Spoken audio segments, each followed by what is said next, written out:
Bonjour à tous. Aujourd'hui, je vais évoquer avec vous le droit de retrait, qui est un sujet d'actualité, puisque notamment il a été évoqué par certains personnels lors de la réouverture des écoles. Alors le droit de retrait, c'est quoi? Il est prévu par l'article L4131-1 du Code du travail qui dispose que le travailleur alerte immédiatement l'employeur de toute situation de travail dont il a un motif raisonnable de penser qu'elle présente un danger grave et imminent pour sa santé ou sa sécurité ou sa vie. Ce droit de retrait, en fait, se décompose en deux éléments. Le premier élément, d'abord, c'est un devoir d'alerte. C'est-à-dire que le salarié qui estime qu'il est dans une situation qui présente un danger grave et imminent pour sa santé doit en alerter son employeur. Il s'agit d'une obligation. C'est-à-dire qu'on peut même envisager que le salarié qui n'alerte pas son employeur pourrait être sanctionné par une sanction qui sera laissée à l'appréciation de l'employeur.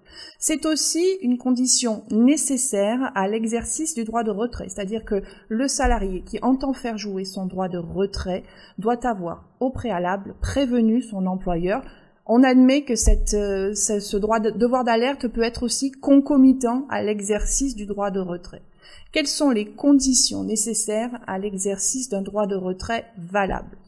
Le salarié doit avoir un motif raisonnable de penser qu'il existe un danger grave et imminent pour sa vie et sa santé. On constate déjà que le texte dit que le salarié doit avoir un motif raisonnable de penser.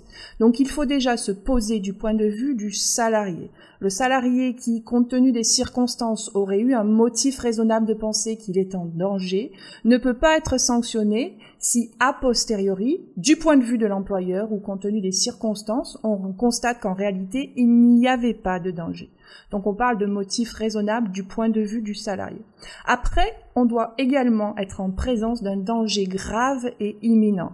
Alors attention, c'est un danger exceptionnel. Il peut viser une personne en particulier ou il peut être collectif, mais il doit être immédiat, il doit être imminent, il doit nécessiter une réponse immédiate qui justifie que le salarié se retire sans délai et sans autorisation de son employeur de cette situation.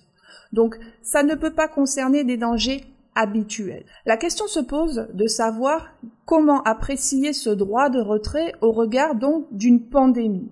Alors, ce qu'il faut bien savoir, c'est qu'on se place du point de vue individuel de la personne ou d'un groupe de personnes. Et la pandémie est un élément général, donc qui ne peut pas, a priori, justifier un droit de retrait.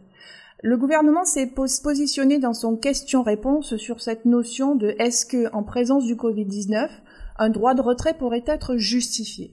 Il a indiqué qu'il faut vraiment se placer au cas par cas et examiner les circonstances. C'est-à-dire qu'un employeur qui aura mis en place toutes les mesures qui sont dictées par le Code du travail, mais aussi par les recommandations générales, donc on a les consultations nécessaires, la mise en place du télétravail, la distanciation, la fourniture d'équipements de sécurité, la mise en place des circulations obligatoires, des distances obligatoires, des mesures dans les restaurants, etc., de protection des salariés. Ne pourra pas, le salarié, donc lorsque l'employeur a respecté toutes ces obligations, ne sera a priori pas légitime à évoquer un droit de retrait, puisqu'on sait aujourd'hui que les moyens de lutter contre la propagation du Covid-19 existent. Il faut respecter les mesures de distanciation et les préconisations qui ont été mises en place, et éventuellement également aussi se faire vacciner. Donc, l'exercice du droit de retrait, a posteriori, doit donc faire l'objet d'une appréciation au cas par cas. Dans tous les cas, que va-t-il se passer ? Si le droit de retrait est justifié, le salarié est légitime à se retirer de la situation. Il doit être payé de son salaire, même pour la période où il n'a pas travaillé. Il ne peut par ailleurs pas faire l'objet d'une sanction, quelle qu'elle soit. Et si un licenciement a été prononcé, il serait nul.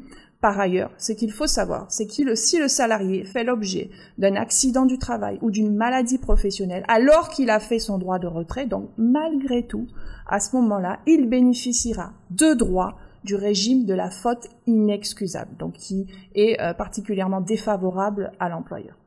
Si le droit de retrait, par contre, est injustifié, à ce moment-là, l'employeur est légitime à ne pas payer le salaire au salarié. L'employeur est même légitime à le mettre en demeure de regagner son poste et à le sanctionner s'il ne s'exécute pas. Donc aujourd'hui se pose la question, mais qui va apprécier la légitimité du droit de retrait?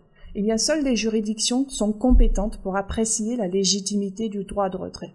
Et les juridictions vont se baser sur les cas d'espèce, à savoir vont examiner est-ce que le salarié avait un motif raisonnable? Est-ce que l'employeur a mis en place toutes les mesures nécessaires? Aujourd'hui, nous n'avons pas de recul. Je ne peux pas vous dire quelle serait la position du Conseil de prud'homme. Mais il est évident que le salarié doit agir, qui entend faire jouer son droit de retrait, doit agir avec prudence, parce que la sanction serait lourde, puisque la procédure prud'homale va prendre un certain temps.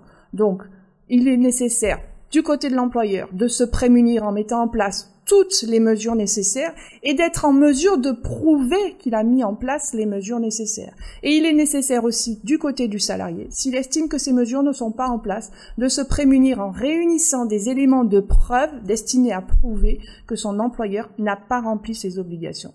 Et ce sera au vu des éléments de preuve qui seront fournis par les deux parties que le Conseil de prud'homme se prononcera sur la légitimité ou illégitimité du droit de retrait exercé par le salarié. À bientôt et je vous retrouve ultérieurement pour d'autres thèmes d'actualité.